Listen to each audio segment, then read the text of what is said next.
ಮೂಡಾ ಸ್ಕ್ಯಾಮ್ಗೆ ಸಂಬಂಧಪಟ್ಟಂತೆ ರಾಜ್ಯ ರಾಜಕಾರಣದಲ್ಲಿ ಯಾವ ರೀತಿ ಕೋಲಾಹಲ ಎದ್ದಿದೆ ಅನ್ನೋದನ್ನ ನೀವೆಲ್ಲ ಗಮನಿಸ್ತಾ ಇದ್ದೀರಾ. ಈ ಬೆಳವಣಿಗೆಯ ಬೆನ್ನಲ್ಲೇ ನಿನ್ನೆ ಅಷ್ಟೇ ನಾವು ನೋಡಿದ್ವಿ, ಕಾಂಗ್ರೆಸ್ ಹೈಕಮಾಂಡ್ ಕಾನೂನಾತ್ಮಕ ಆಯ್ಕೆಗಳು ನಮ್ಮ ಬಳಿ ಇದೆ, ನಾವು ಹೋರಾಟವನ್ನು ಮಾಡ್ತೀವಿ ಅಂತ ಹೇಳಿ ಸುಳಿವನ್ನು ಕೊಟ್ಟಿದ್ರು.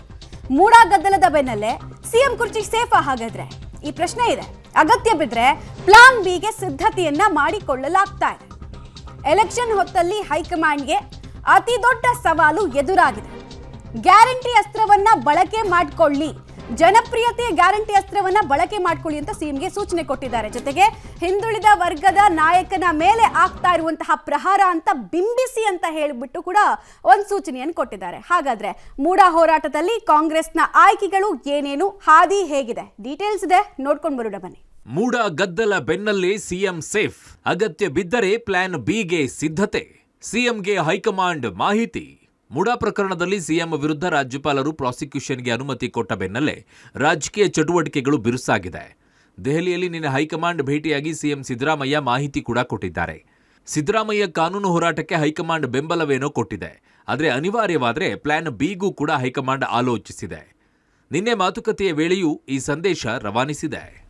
ಹೈಕಮಾಂಡ್ ಪ್ಲಾನ್ ಎ, ಸಿಎಂ ಸಿದ್ದರಾಮಯ್ಯಗೆ ಬೆಂಬಲ, ಕಾನೂನು ಹೋರಾಟದಲ್ಲಿ ಬೆಂಬಲ, ಕೋರ್ಟ್ ಆದೇಶ ನೋಡಿಕೊಂಡು ಮುಂದಿನ ನಿರ್ಧಾರ.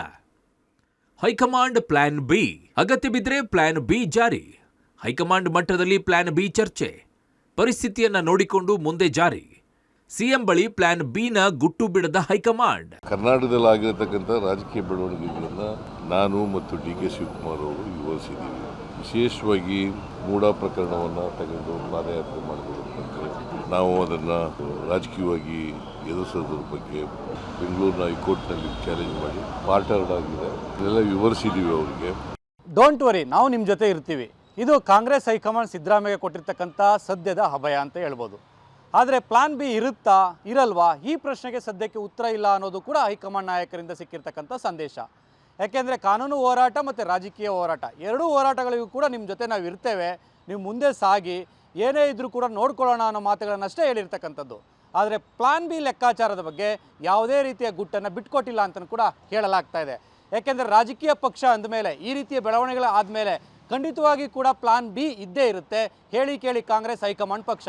ಆ ಕಾರಣಕ್ಕೋಸ್ಕರವಾಗಿ ಪ್ಲಾನ್ ಬಿ ಇನ್ನೂ ಕೂಡ ಒಂದು ರೀತಿಯಲ್ಲಿ ಕುತೂಹಲಕಾರಿಯಾಗಿ ಇರತಕ್ಕಂಥದ್ದು.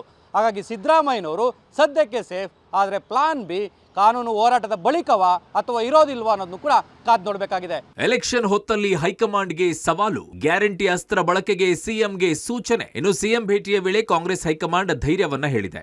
ಯಾವುದೇ ಕಾರಣಕ್ಕೂ ಕೂಡ ಧೈರ್ಯಗುಂದದಂತೆ ಸೂಚಿಸಿದೆ. ಜಮ್ಮು ಕಾಶ್ಮೀರ, ಹರಿಯಾಣ ಚುನಾವಣೆ ಘೋಷಣೆಯಾಗಿದ್ದು, ಈ ವರ್ಷಾಂತ್ಯಕ್ಕೆ ಮಹಾರಾಷ್ಟ್ರ ಹಾಗೂ ಜಾರ್ಖಂಡ್ ಎಲೆಕ್ಷನ್ಗಳಿವೆ. ಈ ಹೊತ್ತಿನಲ್ಲಿ ವಿಪಕ್ಷಗಳ ಕೈಗೆ ಅಸ್ತ್ರ ಕೊಡದಂತೆ ಹೈಕಮಾಂಡ್ ಹೇಳಿದೆ. ಅಲ್ಲದೆ ಗ್ಯಾರಂಟಿ ಯೋಜನೆಗಳನ್ನು ಮುಂದಿಟ್ಟುಕೊಂಡು ವಿಪಕ್ಷಗಳಿಗೆ ಠಕ್ಕರ್ ಕೊಡುವಂತೆ ಸೂಚಿಸಿದೆ. ಸಿಎಂಗೆ ಹೈಕಮಾಂಡ್ ಕೊಟ್ಟ ಸಲಹೆಗಳೇನು ಅಂತ ನೋಡೋಣ. ಭ್ರಷ್ಟಾಚಾರ ಬಾಣಕ್ಕೆ ಗ್ಯಾರಂಟಿ ಗುರಾಣಿ. ಬಿಜೆಪಿಯ ಭ್ರಷ್ಟಾಚಾರ ಬಾಣಕ್ಕೆ ಗ್ಯಾರಂಟಿ ಗುರಾಣಿ ಮಾಡಿಕೊಳ್ಳಿ. ಗ್ಯಾರಂಟಿಯ ಮುಂದಿಟ್ಟುಕೊಂಡು ಬಿಜೆಪಿಯ ವಿರುದ್ಧ ಹೋರಾಟವನ್ನ ರೂಪಿಸಿ. ಗ್ಯಾರಂಟಿಯ ಮೇಲಿನ ಹಗೆತನಕ್ಕೆ ಸಿಎಂ ವಿರುದ್ಧ ಭ್ರಷ್ಟಾಚಾರದ ಆರೋಪ ಹೊರಿಸಲಾಗುತ್ತಿದೆ. ಗ್ಯಾರಂಟಿ ರದ್ದು ಮಾಡಲು ಬಿಜೆಪಿ ಜೆಡಿಎಸ್ ಮೈತ್ರಿ ಷಡ್ಯಂತ್ರ ಅಂತ ಜನಾಭಿಪ್ರಾಯ ಮೂಡಿಸಿ ಸಿಎಂ ವಿರುದ್ಧದ ಭ್ರಷ್ಟಾಚಾರ ಪಕ್ಷದ ಸರ್ಕಾರದ ಹೋರಾಟವಾಗಲಿದೆ. ಗ್ಯಾರಂಟಿ ಗುರಾಣಿಯಾಗಿಸಿಕೊಂಡ್ರೆ ಜನರ ವಿಷಯವಾಗಿ ಬದಲಾಗಲಿದೆ. ಗ್ಯಾರಂಟಿ ಅಸ್ತ್ರವನ್ನೇ ಸಮರ್ಪಕವಾಗಿ ಬಳಸಿ ಮೈತ್ರಿಯನ್ನ ಕಟ್ಟಿಹಾಕಿ ಅಂತ ರಾಜ್ಯ ನಾಯಕರಿಗೆ ಹೈಕಮಾಂಡ್ ಸಲಹೆ ಕೊಟ್ಟಿದೆ ಎನ್ನಲಾಗಿದೆ. ಗ್ಯಾರಂಟಿಗಳ ಬೂಸ್ಟರ್ ಡೋಸ್ನಿಂದಾಗಿಯೇ ಕಾಂಗ್ರೆಸ್ ಮೇಲೆದ್ದು ಬಂದಿತ್ತು ವಿಧಾನಸಭೆ ಚುನಾವಣೆ ಸಂದರ್ಭದಲ್ಲಿ. ಇದನ್ನ ರಾಷ್ಟ್ರವ್ಯಾಪಿ ಮಾಡೋದಕ್ಕೂ ಕೂಡ ಒಂದು ರೀತಿಯಲ್ಲಿ ಕಾಂಗ್ರೆಸ್ ಪ್ಲಾನ್ ಮಾಡಿಕೊಂಡಿತ್ತು. ಕೆಲ ರಾಜ್ಯಗಳಿಗೆ ಅದು ಕೈ ಹಿಡಿದಿತ್ತು, ಕೆಲ ರಾಜ್ಯಗಳಲ್ಲಿ ಕೈ ಕೊಟ್ಟಿತ್ತು. ಈಗ ಮಹಾರಾಷ್ಟ್ರ ಚುನಾವಣೆ ಮತ್ತು ಬೇರೆ ಬೇರೆ ರಾಜ್ಯದ ಚುನಾವಣೆಗಳು ಕೂಡ ಗ್ಯಾರಂಟಿ ವಿಚಾರವನ್ನು ಒಂದು ರೀತಿಯಲ್ಲಿ ಸ್ಪ್ರೆಡ್ ಮಾಡೋದಕ್ಕೆ ಕಾಂಗ್ರೆಸ್ ಮುಂದಾಗಿದೆ. ಇಂಥ ಸಂದರ್ಭದಲ್ಲಿ ಕರ್ನಾಟಕದಲ್ಲಿ ಭ್ರಷ್ಟಾಚಾರದ ಬಗ್ಗೆ ಒಂದು ರೀತಿಯಲ್ಲಿ ಆರೋಪಗಳು ಕೇಳಿ ಬರ್ತಾ ಇರ್ತಕ್ಕಂಥದ್ದು, ಅದೇ ಸುದ್ದಿ ಆಗ್ತಾ ಇರ್ತಕ್ಕಂಥದ್ರ ಬಗ್ಗೆ ಕೂಡ ಹೈಕಮಾಂಡ್ಗೆ ಅಸಮಾಧಾನ ಇದೆ. ಆ ಕಾರಣಕ್ಕೋಸ್ಕರವಾಗಿ ವಿಪಕ್ಷಗಳನ್ನು ಬಾಯಿ ಮುಚ್ಚಿಸಬೇಕಾದ್ರೆ ಮತ್ತೆ ನೀವು ಗ್ಯಾರಂಟಿ ವಿಚಾರವನ್ನು ಜನರ ಬಳಿಗೆ ತೆಗೆದುಕೊಂಡು ಹೋಗಬೇಕಾಗತ್ತೆ, ಅದರ ಅಭಿಯಾನವನ್ನು ಮಾಡಿ ಅಂತಲೂ ಕೂಡ ರಾಜ್ಯ ನಾಯಕರಿಗೆ ಸಂದೇಶವನ್ನು ರಾಹುಲ್ ಗಾಂಧಿ ಕೊಟ್ಟಿದ್ದಾರೆ. ಆದರೆ ಅದು ಎಷ್ಟರ ಮಟ್ಟಿಗೆ ಸಕ್ಸಸ್ ಆಗುತ್ತೆ, ಗ್ಯಾರಂಟಿಗಳನ್ನು ಸದ್ಯಕ್ಕೆ ಯಾವುದೇ ರೀತಿ ಡಿಸ್ಟರ್ಬ್ ಮಾಡಲ್ವಾ, ಎಲ್ಲವನ್ನು ಕೂಡ ಕಾದ್ ನೋಡಬೇಕಾಗಿದೆ. ಪ್ಲಾನ್ ಬಿ ಮಧ್ಯೆ ರಾಜಕೀಯ ಚಟುವಟಿಕೆ, ಕಾಂಗ್ರೆಸ್ ಕುರ್ಚಿ ಕದನ ಶುರುವಾಗಿದೆಯಾ? ಒಂದು ಕಡೆಗೆ ಪ್ಲಾನ್ ಬಿ ಮಾತುಗಳು ಕೇಳಿ ಬಂದಿರೋ ಹೊತ್ತಲ್ಲೇ ದೆಹಲಿಯಲ್ಲಿ ರಾಜಕೀಯ ಚಟುವಟಿಕೆಗಳು ಬಿರುಸಾಗಿವೆ. ನಿನ್ನೆ ಸಿಎಂ ಜೊತೆಗೆ ದೆಹಲಿಗೆ ತೆರಳಿದ್ದ ಗೃಹ ಸಚಿವ ಪರಮೇಶ್ವರ್ ಇವತ್ತು ಎಐಸಿಸಿ ನಾಯಕರನ್ನ ಭೇಟಿಯಾಗಿ ಚರ್ಚೆ ನಡೆಸಿರೋದು ಕುತೂಹಲ ಕೆರಳಿಸಿದೆ. ಕೆಸಿ ವೇಣುಗೋಪಾಲ್ ಭೇಟಿಯಾಗಿ ಮಾತುಕತೆ ನಡೆಸಿದ ಪರಮೇಶ್ವರ್ ಸೋನಿಯಾ ಭೇಟಿಗೂ ಅವಕಾಶ ಕೋರಿರೋದು ಹಲವು ಅನುಮಾನಗಳಿಗೆ ಎಡೆಮಾಡಿಕೊಟ್ಟಿದೆ. ಇನ್ನೊಂದೆಡೆ ಕಾಂಗ್ರೆಸ್ಸಲ್ಲಿ ಸಿಎಂ ಹುದ್ದೆಗೆ ಡಿಕೆಶಿ, ಖರ್ಗೆ, ಜಾರಕಿಹೊಳಿ ಮಧ್ಯೆ ಪೈಪೋಟಿ ಶುರುವಾಗಿದೆ ಅಂತ ವಿಪಕ್ಷ ನಾಯಕ ಆರ್ ಅಶೋಕ್ ಆರೋಪಿಸಿದ್ದಾರೆ. ಮ್ಯೂಸಿಕಲ್ ಚೇರ್ ನಡೀತಾ ಐತೆ, ಓಡಾಡ್ತಾ ಇದ್ದಾರೆ.